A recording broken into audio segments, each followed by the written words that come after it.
جس کے اوپر لڑکی کے جسم کے اوپر نعوذ باللہ من ذالک قرآنی آیات لکھی ہوتی ہیں. وہ لڑکا کہتا ہے کہ آپ نے مجھے کیا بھیج دیا؟ کہتے ہیں میں نے تو کچھ نہیں بھیجا. نہیں آپ نے مجھے بھیجا ہے. نہیں میں نے کچھ نہیں بھیجا. نہیں آپ نے مجھے بھیجا ہے. اچھا میں نے کیا بھیجا؟ مجھے واپس بھیجا. جب لڑکا اسے واپس بھیجتا ہے وہ لڑکی آگے سے بلاک کر دیتی ہے اور وہ اس کی طرف سے اپلوڈ ہو چکا ہوتا ہے. اور دوسرا ان کا آپ ریکارڈ چیک کریں، ان تمام بچوں کا سب سیم ملتا جلتا، ایک کا پیپر ادھر ادھر ہوا ہے بس، باقی ٹوٹلی ان کا ریکارڈ میں ایک ہی تصویریں، ایک ہی سب کچھ ہے. کیا یہ سارے بچوں نے ایک ہی ٹائم پہ یہ تصویریں شیئر کی ہیں؟ یہ تو پاگل ہیں کیا؟ توہین مذہب کے الزامات کا شکار بچوں کی فیملیز نے مقدمات کے مدعیوں کا ڈیٹا تیار کیا ہے، جس کے مطابق ایک شخص نے کئی مقدمات درج کروا رکھے ہیں. جی دیکھیں، ایک تو ان کا جو مین ہیڈ آفس ہے وہ اسلام آباد ہے، راؤ عبدالرحیم گروپ ہے. وہاں پہ بھی سیم ایسی کہانی ہے. 10-12 مدعی ہیں وہاں پہ، یہاں پہ 7-8 مدعی ہیں. 24 کروڑ عوام میں کیا ان کے پاس وہ سپر کمپیوٹر ان کی آنکھوں میں وہ لگا ہوا ہے جو ان کو نظر آ جاتا ہے کہ فلاں جگہ کیا ہو رہا ہے؟ پورا پاکستان تھا جو پورے پاکستان سے لوگ کہہ سکتے تھے. انہی کے بندے کی وہ بار بار کہہ رہے ہیں کہ یہ فلاں یہ کیا، فلاں بندہ کراچی میں آتا ہے، فلاں اٹک میں آتا ہے، فلاں جو ہے نا وہ پشاور میں آتا ہے، فلاں بندہ لکی مروت میں اور یہ کام کر رہا ہے. ان کو کیوں نظر آ رہا ہے؟ صرف ان کو نظر آ رہا ہے. بچوں کے گھر والوں نے یہ الزام بھی عائد کیا کہ ایف آئی اے نے مدعیوں کی موجودگی میں ان کے بچوں پر تشدد کیا، جس کی وجہ سے کچھ زیر حراست نوجوانوں کی موت ہو چکی ہے. سر ایسا ہے، جو لڑکا پکڑا جاتا ہے نا اس کے ساتھ تو وہ ایک بہت غیر انسانی سلوک ہوتا ہے. ابھی لڑکے نے اپنی سٹوری لکھ کے بھیجی تھی، وہ کہتا تھا کہ وہ وہاں پہ جو مدعی ہے عرفان وہ، اور اچھا اس میں جو یہ آپ کا ریمانڈ چلتا ہے اس میں بھی ایف آئی اے والے پیچھے ہو کے کھڑے ہوتے ہیں اور یہ لوگ تشدد کر رہے ہوتے ہیں. وہ کہہ رہا ہے کہ عرفان مدعی جو ہے اس کا تو وہ کھانا ایسے نیچے پھینک دیتے تھے، ہاتھ پیچھے باندھ دیتے تھے اور کہتے تھے کہ ایسے کھاؤ جیسے جانور کھاتا ہے، کتوں کی طرح کھاؤ، آپ اپنے ہاتھ سے نہیں کھا سکتے. اور اتنا مارتے ہیں کہ پچھلے دنوں ایک لڑکا جو ہے وہ جب وہ اس کو اڈیالہ جیل میں منتقل کیا گیا دوسرے دن اس کی ڈیتھ ہو گئی. اس کی ویڈیو بھی ہمارے پاس ہے. اس کی باڈی کے اوپر جو ہے نا سارے تشدد کے نشان تھے. 2 لڑکے وہاں مرے ہیں، کیا نام ہے آپ کے اڈیالہ میں، اور ایک لڑکی کوٹ لکھپت جیل میں مری ہے، فاطمہ جہانگیر، جو ایف آئی اے کی میں بات کروں. اس نے بتایا مما مجھے نا ساری رات برف سے لٹائی رکھا. میرے دل پہ اتنی آئی، میں کہ کیوں؟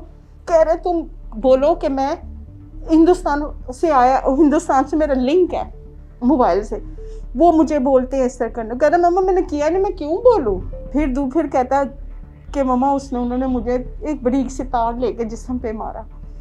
پھر میں نے ایک دن پھر انہوں نے سوار میرے ناک منہ سر میں بھر گئی، پتہ نہیں وہ کیا چیز تھی، بڑی جلن مچی، میں بڑا ہی چیخا.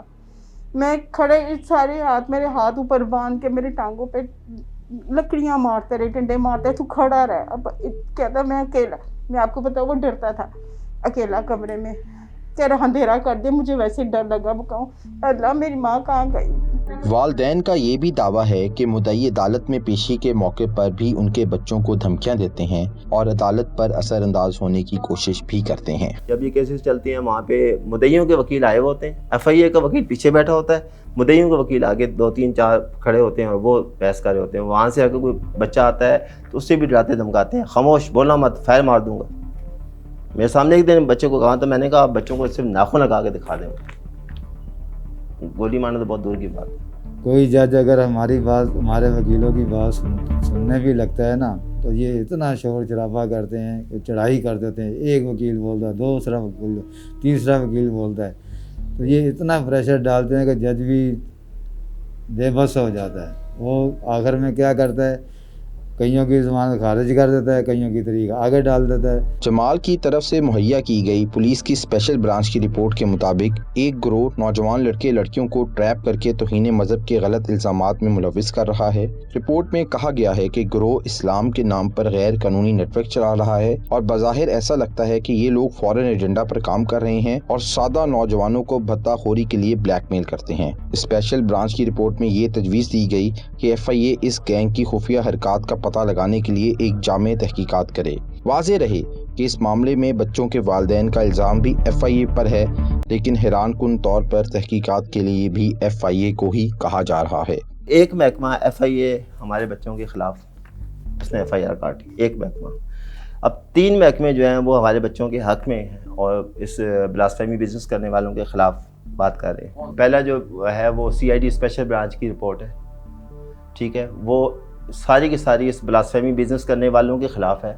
اس کے علاوہ NCHR نے ابھی جو رپورٹ دی ہے 4 پیجز، اس میں بھی یہ کہا گیا ہے کہ اس طرح کے جو کیسز ہیں ان کو ری ایگزامن اور ری انویسٹیگیٹ کیا جائے۔ اسلامی نظریاتی کونسل کے چیئرمین نے کہا ہے کہ یہ جو مذہبی جماعتیں توہین مذہب کے قانون کا غلط استعمال کر رہی ہیں، ان کو اس چیز سے روکا جائے، کیونکہ سندھ ہائی کورٹ کا ایک فیصلہ آیا تھا جس میں کہا گیا تھا کہ یہ کام جو ہے کسی فرد واحد کا کام نہیں ہے، یہ اس کے پیچھے ایک بہت بڑا مافیا ہے۔ تو اس سندھ ہائی کورٹ کے فیصلے میں کہا گیا تھا DG FIA، DG intelligence bureau اور DG ISI اس معاملے کی تحقیقات کریں اور ایک رپورٹ پیش کریں۔ DG انٹیلیجنس بیورو نے ایک رپورٹ بنا کے بھیجی ہے NCHR کو، وہ رپورٹ ہم نے پڑھی ہے، وہ ابھی تک پبلش نہیں ہوئی ہے، وہ سامنے نہیں آئی ہے، وہ بھی ہمارے بچوں کے حق میں ان کے خلاف ہے۔ ہم نے اس تمام معاملے پر موقف لینے کے لیے FIA کے ترجمان سمیت متعدد افسران سے رابطے کیے، لیکن کوئی بھی سوالات کے جوابات دینے کے لیے تیار نہیں ہوا۔ ان کیسز میں زیادہ تر معاشی طور پر کمزور خاندانوں کے بچے پھنسے ہوئے ہیں اور مقدمات کی طوالت کی وجہ سے یہ لوگ غربت کی دلدل میں دھنستے چلے جا رہے ہیں۔ کئی فیملیز ایسی ہیں جو خواتین ہیں، بیمار ہیں، ان کے والدین پیرالائز ہو گئے ہیں، کئی بچے جو تھے جو گھر کے کفیل تھے وہی بیچارے اندر ہو گئے، ان کے گھر میں تو کھانے کے لیے بھی کچھ نہیں ہے، اور وہ بڑی مشکل سے اپنے گاؤں سے کرایہ مانگ کے بچوں سے ملنے کے لیے آتے ہیں۔ رشوت اتنی چلتی ہے ماشاءاللہ، ہمارے جو محکمے ہیں اس میں اتنی رشوت چلتی ہے، اگر بچے کو پیسے دیں تو اس کے بھی پیسے دینے پڑتے ہیں، سامان زیادہ ہے، یہ نہیں جائے گا وہ نہیں جائے گا، اس میں بھی پیسے دو۔ تقریباً جو فیملیز ہیں نا وہ نہ کرتے ہوئے نا جس کے بچے کو سال 1.5 سال یا 2 سال چکے ہیں وہ 15-20 لاکھ لگا چکے ہیں اب تک۔ اس کے علاوہ ان لوگوں کو مقدمات کی حساس نوعیت کی وجہ سے اپنے قریبی رشتہ داروں کے سرد رویوں کا سامنا بھی کرنا پڑ رہا ہے۔ ہم ایک اب کے بھائی کے گھر میں رہتے تھے، اب وہ چھوڑ کے ہم نے ایک گھر لیا علیحدہ سے، کیونکہ انہوں نے نکال دیا، ہم ٹینکیاں اوپر سے پھینک دی پانی کی، بہت تنگ کیا، اس وجہ سے پھر ہم نے وہ گھر ہمیں چھوڑنا پڑا۔ ہر صورت میں خالی کرو، بس خالی کرو گھر۔ میرے بہن سے ملے مجھے 2 سال ہو گئے، میرے بھائی سے ملے مجھے 2 سال ہو گئے، انہوں نے شاید نہیں، کوئی نہیں ملتا، کوئی بات نہیں کرنا پسند کرتا، سب کو بولا یہ جھوٹ ہے بھائی، یہ سب جھوٹ ہے، کون یقین کرے گا؟ اب ہم چھوٹے بچے کو رشتہ دار کو گھر میں اس کو رکھ لو تھوڑے دن، میں ہسپتال میں ہوں، یہ کوئی نہیں رکھ رہا، چلو تمہارے بھائی نے ایسے کیا، کو کہہ رہا چلو، میں لے کے اس کو سڑک پہ بیٹھے رہے، بتاؤ۔ FIA کے الزامات کچھ بھی ہوں اور لوگوں کو رشتہ دار جو مرضی تانے دیں، والدین کو یقین ہے کہ ان کے بچے بالکل بے گناہ ہیں۔ ان زیر حراست بچوں کی فیملیز یہ چاہتی ہیں کہ اس تمام معاملے کی تحقیق ایک جوڈیشل کمیشن کرے تاکہ کوئی بھی نوجوانوں سے روشن مستقبل کی امید چھین کر انہیں جیل کی تاریک چکیوں کی نظر نہ کر سکے۔ سر یہ تو ایسے لگتا ہے جیسے ایک کہیں گے کلر فلم چل رہی تھی، ایک دم بلیک اینڈ وائٹ ہو گئی۔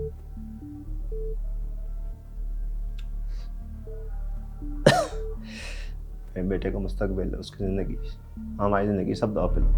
جس وقت میں اس کو دیکھتی ہوں میری کیفیت آپ خود جانتے ہیں، ایک ماں کی، آپ بھی ایک ماں والے ہیں، ایک ماں کا دل ہی نکلتا، پیچھے کچھ نہیں رہتا۔